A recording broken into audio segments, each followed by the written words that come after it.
Hello dear student, today I am going to teach you first chapter A Letter to God of class 10th.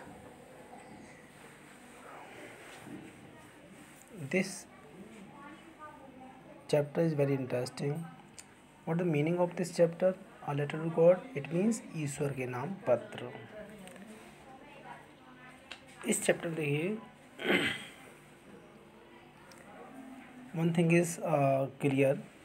Some people say faith can move mountains, but what should we put our faith in? It means क्या हुआ, कुछ लोग कहते हैं विश्वास पर्वतों को हिला सकता है, परंतु हमें विश्वास किस में रखना चाहिए. इस चैप्टर में इसी के बारे में बताया गया है. यानी Lencho is the main character of this chapter.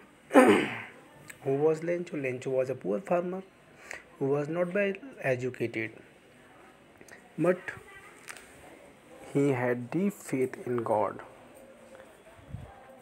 तो इसमें एक लेंचो के बारे में बताया गया है जो एक गरीब किसान था. He had deep faith in God. और उसका ईश्वर यकीन रहता है, काफ़ी डीप फेथ रखता है.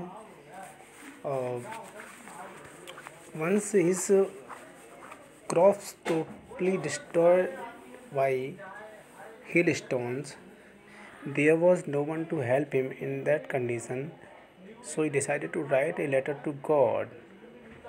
He asked 100 pieces to help him to support his family for the whole year. तो इस चैप्टर में ये बताया लेंचो जो है गरीब किसान है, और एक बार क्या होता है उसकी जो फसल है वो जो हिल स्टोन्स ओले होते हैं उनसे नष्ट हो जाती है. इस कंडीशन में उसकी कोई हेल्प करने वाला नहीं होता है, तो वो ईश्वर के नाम पत्र लिखता है और 100 पीसेस की यानी कॉइन की डिमांड करता है अपने परिवार के पालन पोषण के लिए, अपने फील्ड जो है खेत हैं उनको दोबारा बोने के लिए. तो चलिए सीखो हम इसी चैप्टर को डिटेल आपको रीडिंग करके यानी पैराग्राफ वाइज आपको बता रहे हैं. तो देखिए, The house, the only one in the entire valley, sat on the crest of a low hill. From this height, one could see the river and the field of ripe corn dotted with the flowers that always promised a good harvest. The only thing the earth needed was a downpour or at least a shower. Throughout the morning, Lencho, who knew his fields intimately, had done nothing else but see the sky towards the northeast. Okay. I have read the stanza with the paragraph. Now I explain in Hindi first of all. The house यानी घर, the only one in the entire valley, संपूर्ण घाट में एकमात्र घर, set on the crest of a hill यानी निचली पहाड़ी की चोटी पर स्थित था.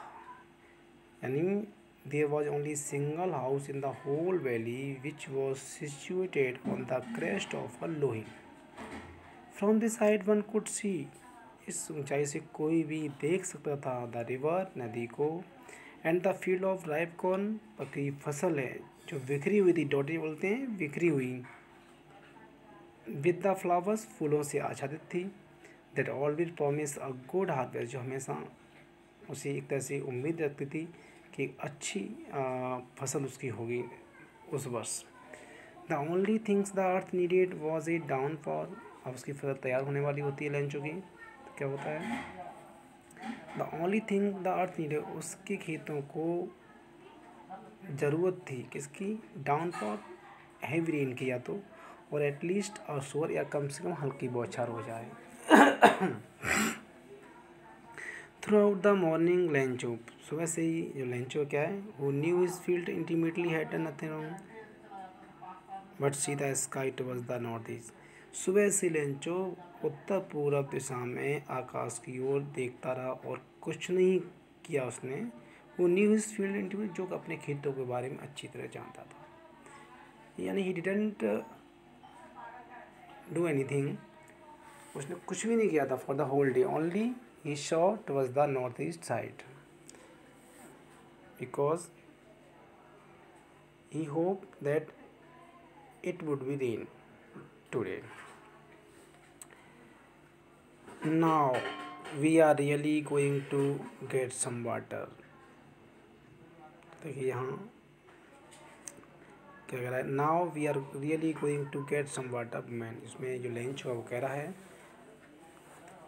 कि अब हम शायद पानी प्राप्त करने जा रहे हैं, या पानी हमें मिल जाएगा, बारिश हो जाएगी।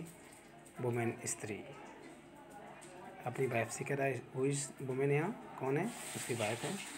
The women who was preparing shopper reply, तो वह लेडी, वह स्त्री जो कि शाम का भोजन तैयार कर रही थी, उसने भी उत्तर दिया, यस, हाँ, गॉड विलिंग, शायद ईश्वर की ऐसी इच्छा हो। The older boys were working in the field, उसके जो बड़े बेटे थे खेतों में काम कर रहे थे। while the smaller ones were playing near the house, और छोटे जो थे वो घर के पास ही खेलते रहते थे। until the women called to them all, जब तक उनकी माँ यानी जो वो स्त्री है उन्हें बुलाती नहीं थी, कम फॉर डिनर, आओ डिनर कर लीजिए, यानी भोजन के लिए। It was during the meal time, that, ये भोजन का समय था। Just as Lencho had predicted, वैसे ही लेंचो ने एक तरह से कुछ बोला, भविष्यवाणी करना, प्रेडिक्ट बोलते हैं भविष्यवाणी करना, कुछ बोलना फ्यूचर के बारे में जो एक्सपेक्ट करते हैं हम। Big drops of rain begin to fall, तभी क्या बड़ी बड़ी पानी की बूंदें गिरना शुरू हो जाती हैं, and it begin to rain. The north east huge mountain of clouds could be seen approaching, उत्तर पूर्व दिशा में ह्यूज माउंटेन ऑफ क्लाउड, बादलों के बड़े बड़े पर्वत आते हुए दिखाई दे रहे थे एक तरह से, या देखे जा सकते थे। द एयर वॉज फ्रेश, और हवा बहुत ताज़ी थी, एंड स्वीट, बहुत ही मनमोहक थी। The man went out for no other reason than to have the pleasure of feeling the rain on his body, और जो लेंचो है वो व्यक्ति, वो बाहर और किसी कारण से नहीं गया, but only he wanted to enjoy of the rain, वो केवल आनंद लेना चाहता था उस बारिश का, अपने शरीर पर, यानी नहा के कैसे भी एंजॉय करना। And when he return, he, जैसे वो लौटता है बाहर से, तो कहता है, these are not rain drops falling from the sky, आकाश से ये बारिश की बूंदें गिर रही हैं, these are not rain drop, ये बारिश की बूंदें नहीं हैं, दे आर न्यू कॉइन्स, वो नए गोल्ड कॉइन के समान हैं। The big drops are 10 cent pieces, बड़ी बड़ी पानी की बूंदें की वो तुलना कर रहा है, कंपेयर 10 सेंट के इक्वल। सेंट एक हमारी स्मॉल यूनिट है हमारे पीसेस की, करेंसी की उनकी। And the little ones are 5, और छोटी छोटी पानों की बूंदों को बता रहा है वो 5 सेंट के इक्वल हैं, बराबर हैं। तो देखिए इसमें लेंचो जो है क्या है, यहाँ तक जो मैंने आपको क्वेश्चन अभी रीड किया है इतना, तो ऊपर हम फिर आ जाते हैं, यहाँ से लिखा हुआ है the house the only one in the entire valley. यहाँ क्वेश्चन इस तरह के पैराग्राफ में पूछ ले जाते हैं। मान लीजिए द हाउस से लेके हम आपको दे दें एक तरह से कोई पैराग्राफ कि आप यहाँ तक करिए इसको फॉर डिनर तक, तो आप किस तरह करेंगे, क्वेश्चन बन जाते हैं इसमें। देखिए किस तरह से पहला क्वेश्चन बनता है, where was Lencho's house was situated, Lencho का घर कहाँ स्थित था, तो Lencho's house was situated on the crest of a low hill in the entire valley, संपूर्ण घाटी में एकमात्र उसका किला घर एक निचली पहाड़ी के ऊपर स्थित था। ऐसे क्वेश्चन जैसे who knew his field intimately, कौन अपने खेतों के बारे में अच्छी तरह जानता था, तो Lencho new his field intimately, अच्छी तरह जानता। Who was uneducated in this chapter, इसमें एक तरह से अनएजुकेटेड कौन है, या यानी एक तरह से कम पढ़ा लिखा कौन था एक तरह से, तो Lencho was not well educated, वो ज़्यादा पढ़ा लिखा था। अब नेक्स्ट क्वेश्चन जैसे यहाँ आप और भी कर सकते हैं, जैसे find out the same words which are given, जैसे हम कह दें कि होल, WHOLE, तो होल का सेम वर्ड क्या होगा अपने पैराग्राफ में, फर्स्ट पैराग्राफ में, तो इसका हुआ इन एंटायर, ENTIRE, ये सेम वर्ड है। ऐसे ही इंटीमेटली का सेम वर्ड क्या होगा, तो इसका होगा क्लोजली, बहुत नज़दीकी तरीके से, बारीकी से। ठीक है, जैसे अब और क्वेश्चन बना सकते हैं, what did Lencho hope for, Lencho किसकी उम्मीद थी, तो लेंचो होप फॉर रेन, या हैवी रेन, और लिटिल शोर, थोड़ी सी बारिश हल्की सी। इस तरह क्वेश्चन बन सकते हैं आपके। देखिए और भी क्वेश्चन आए इस तरह से। नेक्स्ट रीडिंग पर हम आते हैं। देखिए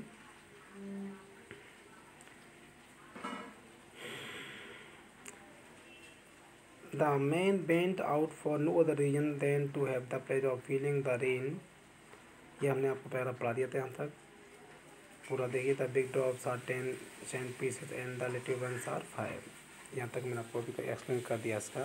नेक्स्ट क्वेश्चन देखिए, with A satisfied expression he regarded the field of ripe corn with its flower, बड़ी संतुष्टि भाव से, ही regarded the field of ripe corn with its flower, उसने क्या है, जो पकी फसल है उसको देखा उसने, तो क्या है, संतुष्ट अभिव्यक्ति से उसने फूलों वाले पके हुए अनाज के खेतों को वर्षा की चादर में लिपटे देखा, यानी कवर्ड। देखिए लिखा वही, with a satisfied expression he regarded the field of ripe corn with its flower draped in a curtain of rain, covered यानी इन अ कर्टेन ऑफ रेन, वर्षा की चादर, यानी एक तरह से कर्टन चादर के लिए होता है, यानी उसकी इतनी तेज बारिश होती है पूरी तरह कवर्ड हो जाती है उसकी। वर्ड सडनली अचानक, strong wind begin to blow, तेज हवा अचानक चलने लगती है, and along with the rain very large hail stone begin to fall, अचानक क्या होता है उसी हवा के साथ में very large hail stone begin to fall, बड़े बड़े ओले गिरना शुरू हो जाते हैं। This truly did resemble new silver coins, ये किस तरह लग रहे थे, बिल्कुल नए चांदी के सिक्कों की तरह। The boys exposing themselves to the rain, बच्चे क्या हैं, एकदम एक्सपोज मतलब कमिंग आउट, यानी बाहर निकल आते हैं बारिश में, rain out to collect the frozen falls, यानी उन फ्रोजन फॉल्स भी होता है हिल स्टोन, जो वाइट कलर में होते हैं, जो बहुत ही अच्छे लगते हैं, सुंदर लगते हैं देखने में बच्चों को, उनको उनके साथ खेलने के लिए, कलेक्ट करने के लिए बच्चे बाहर अपने घरों से आ जाते हैं। देखिए आज के लिए हम इतना ही, आपको इसकी रीडिंग कराएंगे और नेक्स्ट डे आपको नेक्स्ट टर्म पर इसी के आगे आपको न्यू वीडियो के साथ फिर मिलेंगे आपसे। आई होप आपको ये वीडियो पसंद आएगा।